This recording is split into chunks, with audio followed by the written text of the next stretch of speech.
Pessoal, vocês lembram que quando o Nelson caiu, eu falei que a gente teria um problema muito grande para cima dos médicos. Por quê? Porque o presidente estava insistindo na alteração do protocolo do Ministério da Saúde. Então, veja, só aí valeria um impeachment, um pedido de impeachment por parte das organizações médicas, por você ter um presidente interferindo em procedimentos, em tratamentos, em condutas médicas. Isso não pode existir. Ele não é formado em medicina, isso é exercício ilegal da profissão. É uma série de crimes que ele já cometeu, mas só nessa interferência fatal no Ministério da Saúde, nessa desarticulação do Ministério da Saúde, precisava de uma reação mais enfática dos médicos.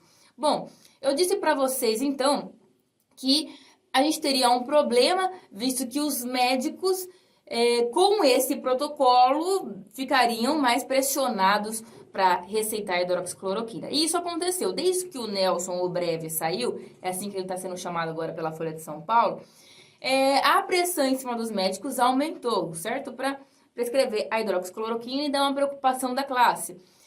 Algumas sociedades médicas já repararam nisso e elaboraram diretrizes, tá?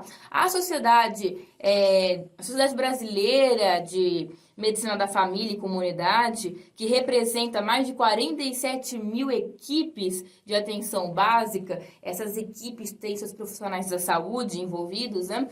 Ela já esclareceu, falou, olha, não tem evidência científica. E quem fala ao contrário não está lendo direito a JAMA, não está lendo as melhores revistas científicas. Eu vou deixar linkado aqui um vídeo curto de 7 minutos, que é assim, o básico que todo mundo tinha que saber em relação a essa droga. Tudo bem? E foi uma coisa que a presidente do Instituto Questão de Ciência teve que explicar para 2 médicos porque eles não estavam entendendo a falta de evidência científica da hidroxicloroquina. Porém, mesmo que individualmente parece que a evidência científica para alguns médicos deixou de valer, para as sociedades ainda isso importa. Inclusive, agora, a gente está tendo uma aula de como sociedade médica é importante. Porque a sociedade médica, que representa um grupo de especialistas, uma especialidade, etc., as condutas, etc., eles vão elaborando manuais, diretrizes. Eles têm dentro da sociedade uma equipe, uma parte técnica da sociedade, que são pessoas que vivem para isso, para estudar, para ler, para entender as novidades que vêm da ciência, para estabelecer as melhores diretrizes. Porque, veja, o livro, ele tá sempre igual, ele tá sempre igual. E a ciência tá todo dia mudando. E aí, como é que eu, médico, que trabalho de manhã, à tarde, à noite, vou ficar conseguindo acompanhar? Então, você tem uma sociedade que vai te dar um amparo também nesse quesito.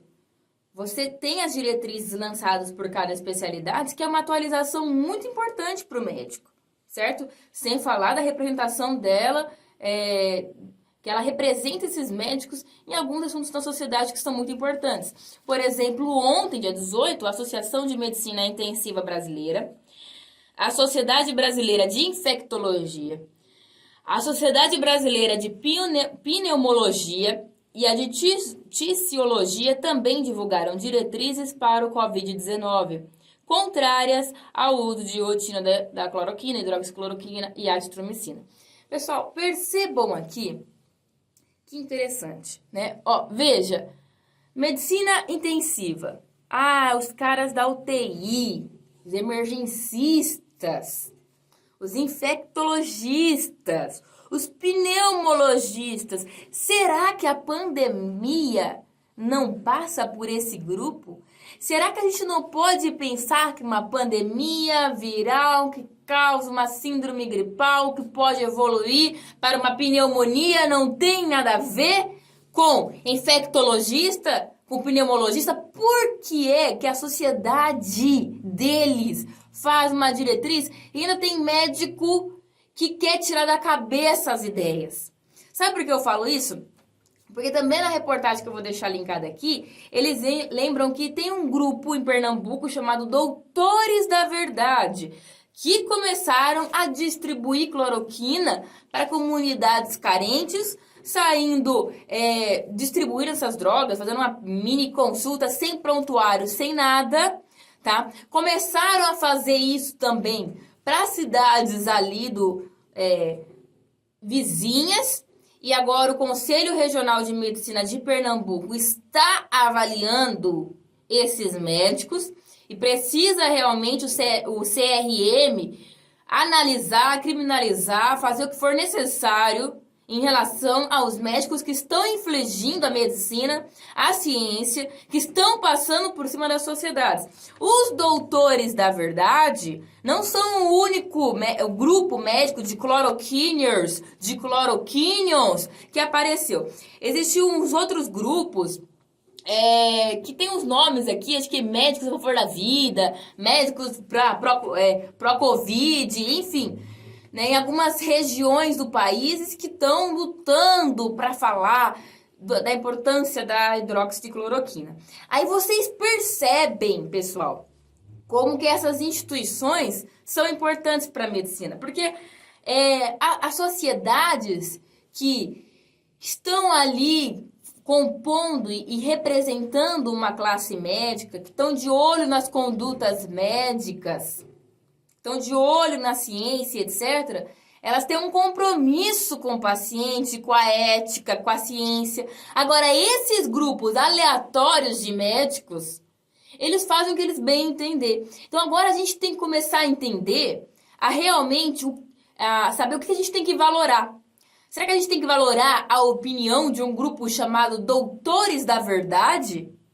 Ou será que a gente tem que respeitar uma sociedade brasileira de infectologia, de pneumologia, quando eles dizem que não existe evidência científica para a hidroxicloroquina e isso está nos atrapalhando, isso está prejudicando as pessoas, porque isso está chamando a atenção para essa droga, sendo que a gente precisa deixá-la descansar para estudar outras questões e focar naquilo que é importante nesse momento, que é o isolamento social.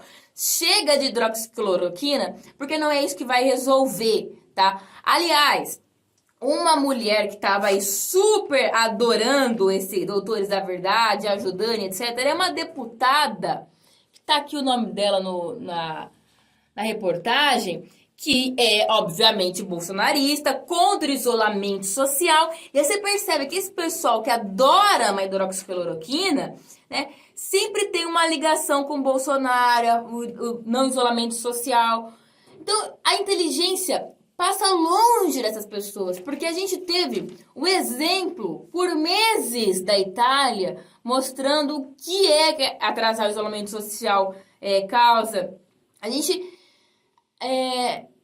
Pessoal, é um absurdo que nós, frente a uma pandemia dessa, não estejamos escutando as sociedades que entendem, os especialistas, e até a presidente da Sociedade Brasileira de Medicina da Comunidade levantou um problema que eu discuti com o Paulo Giraldelli ontem, num vídeo aqui no canal. Ela falou assim, né, que agora, a frase dela é politização política, trouxe uma discussão dentre os médicos, uma disputa entre os médicos sobre a questão da hidroxicloroquina. O que a gente estava conversando ontem, o Paulo, é sobre essa democracia que está aumentando e a república que está diminuindo. As instituições estão se enfraquecendo e a discussão está aumentando. Chegou a um ponto da gente ficar discutindo, né, em televisão, na Câmara, com político, discutindo conduta médica. Vamos dar um passinho para trás, porque conduta médica não é uma discussão que pode ser feita por senso comum. Conduta médica não é uma questão que pode ser conduzida por quem não é especialista, por quem não estudou na área. Por quê? Simplesmente porque morre gente. simplesmente porque a opinião de alguém que é formado em paraquedismo não pode ter o mesmo valor que de um médico, infectologista, pneumologista, alguém que entende e que estuda para ajudar as pessoas na sua saúde, que estuda para isso. Então, agora, são essas questões que a gente tem que enfrentar no país, né? E isso que eu tô falando para vocês hoje traz aí uma outra discussão, né? Que esse tema dividiu a classe médica, né? Naqueles que são como os cloroquiners, né? Os cloroquinions, por que minions, né? Porque eles estão seguindo uma ideologia de cloroquina sem embasamento teórico, e nem teórico tem, nem embasamento científico algum. Só para concordar com uma ideologia do presidente.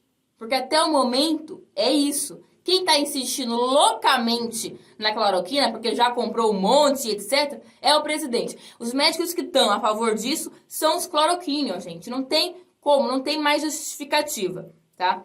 E agora tá aí esse imbróglio que caiu na mão da medicina e que o Conselho Regional de Medicina, os CRMs, e o CFM deveriam fazer alguma coisa. Porém, a reação está fraca, porque o próprio CFM autorizou a droga sem embasamento científico. Ou seja, a gente está tendo aí que a sociedade brasileira fala uma coisa, as brasileiras de especialista falam uma coisa, o CFM fala outra. Então, olha o problema que a gente está na mão, né?